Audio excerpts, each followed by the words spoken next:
Our last talk was about those bits and byte thing, and I got a question from a customer. He's asking me about one thing, which maybe leads directly into to our new main subject for the day. But first, what he was asking about was the difference between 24-bit and this fixed point and 32-bit floating point. Okay. And then we heard also about 64-bit floating point, and I think it's a very good question because I think that leads into a lot of confusion. Because I remember there was also, wasn't it, Cubase delivers something like 32-bit floating point recording files, stuff like that. But well, let's start with this difference. What is 24-bit fixed and 32-bit floating point? Okay, so 24-bit fixed and 32-bit floating point both have basically the same amount of precision. Yeah. The way floating point is represented is that you have two parts, which are the mantissa and the exponent. Okay. Yeah. Mm-hmm. The mantissa is in 32-bit floating point is 24 bits. It's actually 23 bits with an implied 24th bit, but it's 24 bits. Okay. And so what happens is that the mantissa is essentially a number that represents a fraction. Okay. Mm-hmm. Okay, and so the thing is that just like with 24-bit fixed, the number represents a fraction. All the fixed point representations when you're doing audio, the idea is that full scale is equal to 1, right? Yeah. Mm-hmm. Mm-hmm. 0 is equal to 0. Mm-hmm. And negative full scale is equal to -1. Mm-hmm. And so all the values in between the 0 and the positive full scale are fractions of 1, right? Okay. Mm-hmm. So if you had 1 bit, well, that's not quite true. You can't have 1 bit. If you had, let's say that you had a 2-bit, let's say you had 3-bit fixed point. Mm-hmm. Mm-hmm. Okay, so the first bit is a sign bit. It determines whether or not the signal is positive or negative. Okay. Yeah. And then the other 2 bits represent the total magnitude. Okay. Okay. Right? So if all the bits are 0, then you have a value of 0. Okay.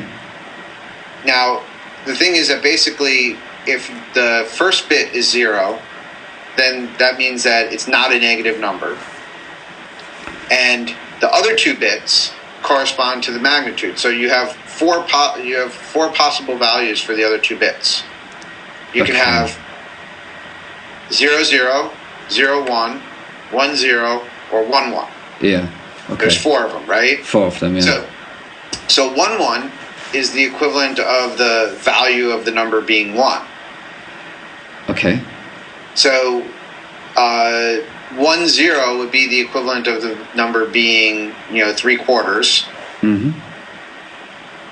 0, 1 would be, well, actually, sorry, that's not quite correct either. So it was 1, 0. It's in 4 segments, right? With the maximum value being 1. So you have essentially a value of 0, 0.333, 1/3, 0.666, 2/3, and 1. So you've basically split up the interval between 0 and 1 into 4 chunks. Okay. Mm-hmm. And as you go in, you add more bits, you get to divide it up into finer and finer chunks. The fractions get finer and finer. Okay. So adding more bits in fixed point adds more precision. All right. Okay. Mm-hmm. Now, in floating point, the idea is that part is exactly the same. Mm-hmm. You have a sign bit, and then you have 23 bits that are used for the fraction. So it's exactly the same number of bits as you're using in the 24-bit fixed point representation. Okay. But then you have 8 more bits, and the 8 more bits are used as the exponent. What the exponent is it basically tells you what power of 2 to multiply the fraction by. All right. Wow. This is there. So you can show 32-bit floating point. You have this 24 bits. plus this 8 exponent, still you can represent a huge number. Right. So the thing is that, you know, the 24 bits that you have for the mantissa can represent all the fractions that you can do in the fixed point with the same amount of precision. Then if you want to, but let's say that you have a signal that goes above the value of 1. Right? Then what you could say is the exponent is 2. Okay. I'm sorry, the exponent is equal to 1, so that you multiply the fraction by 2, and you get a number that's bigger than 1. It could go anywhere from 0 to 2. Okay. But the gradations, right, are now twice as big. Yeah. Okay. All right. Right? So the relative step size of the maximum value hasn't changed, but the absolute step size has changed when you go to the next exponent. And if you go to an even bigger exponent, then the step size goes up. Now, you can also have negative exponents, so they go in the opposite direction. You're describing a smaller range, and you describe it with more precision. The step size goes down. Okay. So this is the thing where you move those 24 bits mantissa up and down. Correct. Okay. So now the thing is that the way that floating point works is that it doesn't do that on for the entire history of the signal. It does it for every single number. Wow. So the way there's the implication that the highest bit in the mantissa is always going to be 1. Okay? For what are called normalized numbers. And there's non-normalized numbers, so you can represent even smaller numbers if you denormalize the floating point. But the thing is that most processors don't process denormalized numbers properly. Well, it's not that they don't do it properly, it's that they do it very slowly. Okay. So I don't know if you've heard of this, but you know, this is something that's reasonably well known in the DSP programming circles, especially for host-based processing. It's called the denormal bug. Okay. And basically, if the person who's coded up the processor hasn't taken care to avoid the denormal bug, what you'll find is that the signal processor will use very little DSP, or it will use the amount of DSP that it uses under normal conditions when signal's running through it. But then when you stop playing, the CPU load spikes. That is right. I'm sure that people have seen that in the past. Absolutely, I think that most processors have this handled at this point, but it is something that you always have to be concerned about. What happens is that if you have like an EQ or a reverb or some other processor with a recursive DSP structure, you know, the signal goes through the EQ, and you know, maybe it's the feedback points at least are always getting smaller when you run a zero signal into it. And what happens is that eventually they'll get small enough that they're below the normalization point, and the number becomes denormalized. And then every mathematical operation that the CPU does takes like 10 times as long. And as a result, as the input into the processor goes to 0, the processing load goes way up. Processing silence becomes expensive. So usually current signal processors, you know, that are coded to deal with that case will go and flush. It's called flushing denormals to 0. Basically, the number is so small that it doesn't have any impact on the signal. So instead of treating it as a very small number, you just make it 0, and then you don't suffer the denormalization penalty. So let's exclude denormals because they're you know, not really useful for audio signal processing. You know, they're like minus. I don't actually remember what the number is, but it's like minus 700 dB or something like that. Okay. It's so small that you know, it's not worth considering. So it's best to just flush that to 0.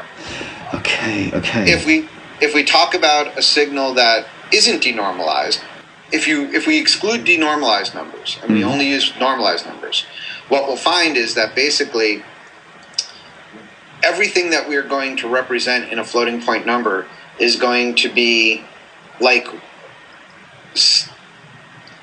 something between a value of 1/2 and 1 multiplied by some power of 2.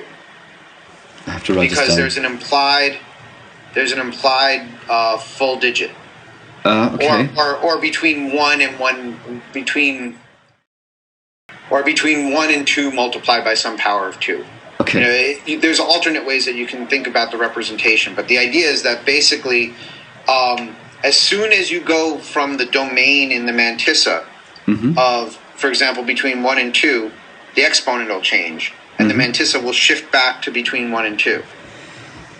Right? So if the mantissa represents between 1 and 2, and then you hit 2, the idea is that you can represent 2 as the value 1 times 2.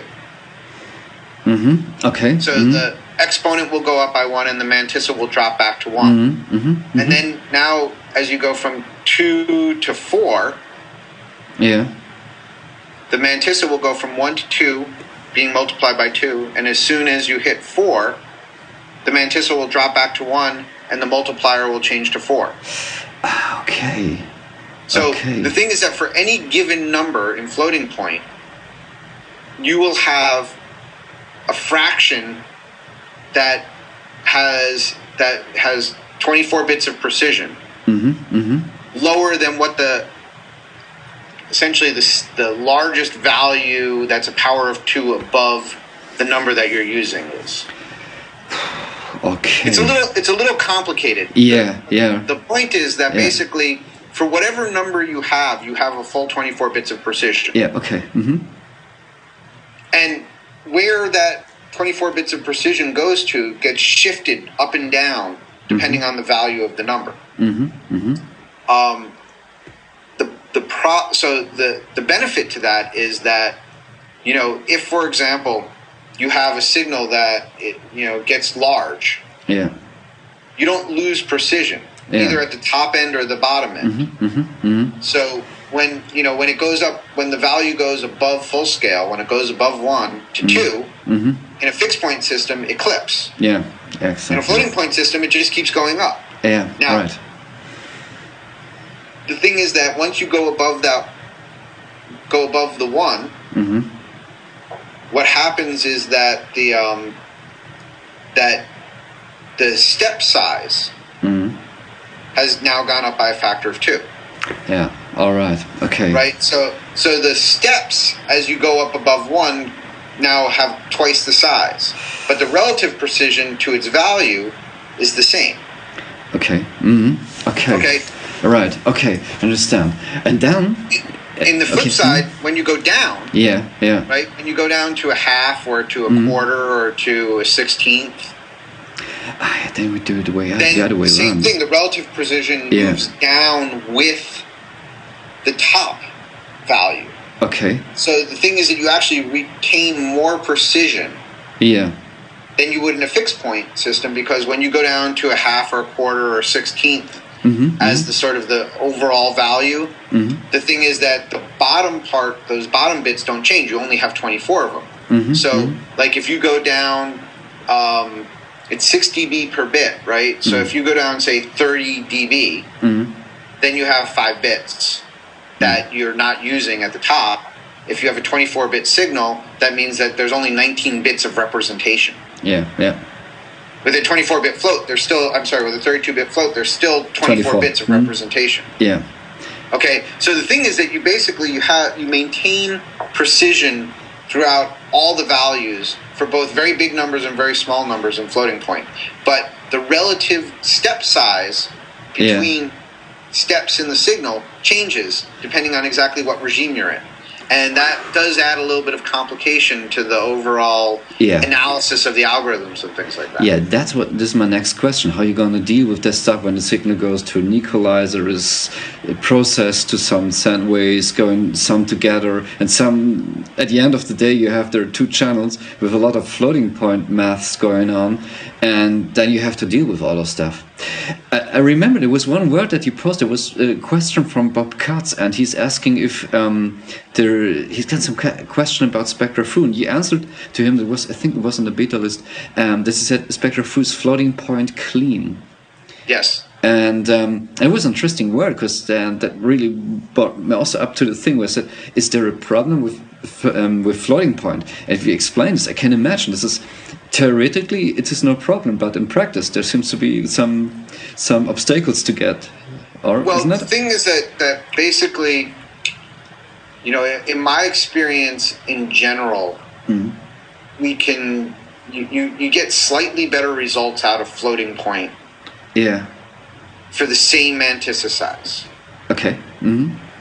Now, the thing is that once you go to a large enough mantissa, the floating point aspects start to become immaterial.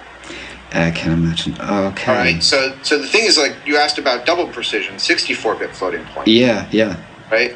So 64-bit floating point has a 48-bit mantissa and a 16-bit exponent. Wow. Okay. In audio, we don't really care about the 16-bit exponent. Yeah. The 8-bit exponent is fine. You know, we just don't process signals with that much dynamic range. Yeah, definitely. It turns out that the 48-bit mantissa, which would be the equivalent of a 48-bit float, a double precision 24-bit fixed point float, actually probably has all the dynamic range that you need to do, you know, clean audio calculations. So the floating point aspect is just sort of, you know, convenient in 64-bit float. The additional bits are really important in fixed point for processing. So, you know, processing at 48 bits for a lot of types of algorithms, or at least more than 24 bits for a lot of types of algorithms is important. Okay, I can imagine, yeah. And we went over this a little bit last week. It's, you know, it's this whole thing about cancellation. You essentially wind up losing, you have what's called catastrophic loss of precision. Yeah. Where essentially what you're interested in is in the difference between two very similar numbers. And so since they're similar, you've essentially lost the precision. In fixed point, you lose the precision no matter what. And in floating point, you lose the precision anyway because you're essentially reduced back to the fixed point case. Yeah. Okay. So having a double precision float gives you a much comfier range, and the floating point aspect of the double precision float means that as a programmer, you don't have to concern yourself with scaling issues. You don't have to worry about clipping. You don't have to worry about where you set the decimal point in the actual calculation. You just do the calculation, and if the signal winds up being greater than 1, you can actually pull it out of clipping by just doing a simple gain. Okay, I understand. So from a computational perspective, double precision makes things much more. Double precision makes things much simpler, and it makes them, you know, essentially so that the computation essentially behaves like you are dealing with real numbers. Okay. You know, like you're doing a mathematical operation as opposed to a discrete computer math operation. Yeah. Now, why would you not use double precision? That's really the question, right? Why would you not use double precision? So there's a few reasons that you wouldn't use double precision. One is that, you know, the reality is that the numbers that you're going to send to and from converters are going to be 24-bit. And if you're going to convert them, if you're going to use them with double precision, you got to convert them. And that's not a very expensive operation, but it's more expensive than no operation at all. So that's one reason. Another reason is that they take up twice as much space in memory. Yeah. So for algorithms that actually use a lot of memory, that could be non-trivial, right? I mean, like a big reverb or something like that. Oh, where yeah. you have tens or hundreds of megabytes of impulse data. Yeah. The difference between single precision and double precision for the impulse and the history data is not trivial. And in particular, in that type of algorithm, it doesn't necessarily add anything. So you might not use it there. In things like straight summing, you know, like mixing, generally don't need double precision, but sometimes if you're doing things where you're applying gains, you may find that having additional precision on the gain calculation and deferring the need to dither until the end of the calculation is a benefit. In things like EQs, that's where it starts to get very touchy. Okay. Because the problem is that you have these recursive structures that tend to have nearly canceling terms. And that's where you see the catastrophic loss of precision. And if you're not careful about managing your internal bit depth in the calculation, you'll find that you get these sort of bizarre sounds that come out of EQs, either rumbles or farts or other sorts of non-good signal sounds. So then the question is, well, if you have to worry about any of these things, why would you ever use floating point? And so the reason that you would use floating point is either you're concerned about the space that the signal is taking up, right? You're either constrained on memory or constrained on disk. Like, for example, if you have a gigabyte recording on your disk and you decide, well, I'll just record that with double precision float instead of 24-bit fixed, then you're talking about almost 3 times the space. So now instead of a gigabyte, you're talking about 3 gigabytes. That starts to add up. And if you're getting no benefit from it, then there's no point in doing it. So that's one reason that we don't use double precision float for everything. The other reason is that even with the hardware that's in computers, for basic scalar operations, which is basically you're doing one math operation at a time, double precision and single precision floating point basically execute in the same amount of time. There's really no overhead for doing double precision relative to single precision. So there's not a lot of good reason to use floating point for basic single calculations inside of signal processing on a computer. But on DSPs or on if you're using some dedicated hardware in the PC, like, for example, the AltiVec unit or the SSE unit, those generally don't support doing multi-channel operations with double precision. They generally support single precision. And, the SSE units and the AltiVec units and some of the SIMD units and DSPs might get you a factor of 4 for certain types of operations in terms of how much computation you can do. So they're kind of a big win if you can do it safely. So basically that's what gets you back to algorithm design and engineering. If you didn't care about being able to actually get the most power out of any given piece of hardware, you would just do the naive thing and you'd be able to run 3 plugins and they would sound great and that would be good. But if you actually want to do larger scale projects, then you need to actually be able to manage your hardware efficiently. And what the folks who are doing algorithm design and algorithm implementation are hopefully doing is analyzing their algorithms, analyzing the nature of how these representations of